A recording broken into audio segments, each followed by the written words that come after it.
God is elevating you to your next blessings. He's elevating you to your next level, and he's elevating you to your next purpose in life. This is your season to step out on faith. Let me just encourage all of us to do that.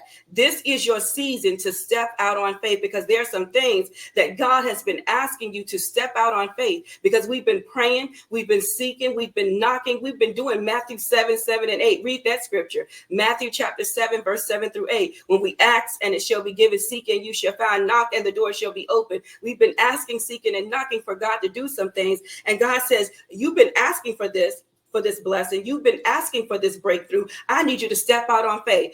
If you are going to be obedient to God, you got to step out on faith. We all have to step out on faith. Put that in the comments. I'm going to step out on faith. Not only just put that in the comments or write it down in your journal, but you got to believe and have faith to know that you got to believe in yourself and say, you know what? I'm not going to allow the enemy to stop me. I'm not going to allow the enemy to steal my joy. I'm not going to allow the enemy to steal my confidence, but I'm going to step out on faith and believing that if God said it, then it is so. Put that in the comments. If God said it, then it is so. So start stepping out on faith. But God says this is your season to step out on faith and do what God has instructed you to do.